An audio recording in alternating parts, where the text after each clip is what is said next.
Hello. Today I will be discussing video game music from the early 8-bit days to the orchestral themes of modern day. My argument is that even though technology has improved drastically over the past 2 decades, the importance of sound and audio has become less and less important in the overall package. And what's a better example to start with than the overall theme of Super Mario Bros.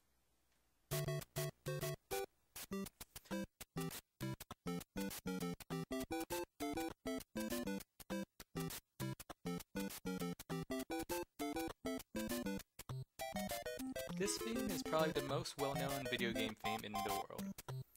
Even people that don't play video games would be able to link this theme to Nintendo, or Mario, or video games. Having a catchy and memorable melody back in the day was vital for games. Due to limited hardware available, the visuals on the screen for the most part were just a cacophony of sprites that attempt to look like people and objects in environments. Visuals were not the level of being immersive or atmospheric. This is where music comes in. In a way, 8-bit video games and silent film were similar. Silent films didn't have the sound and voices, while video games didn't have the visuals, so the immersion factor was completely dependent on the soundtrack. Another factor at the time was the limitations of the system for audio. Composers such as Kanji Kondo of Super Mario fame could not create sweeping orchestral themes seen in today's movies and games due to budget and hardware limitations. Working at the limits forced many composers to experiment with different music types in order to be unique and catchy. Now we move to the modern day where the average budget of a top-selling game is about $30+ million, where most soundtracks are recorded by professional orchestras. Let's have a listen to the Uncharted 2 theme.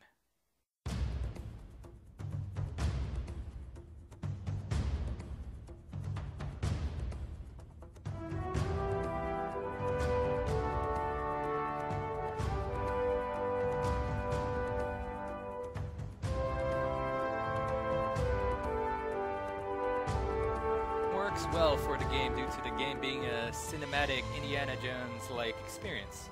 But the most notable part of the game is the striking visuals. This theme is also only heard occasionally during the gameplay and during the title screen.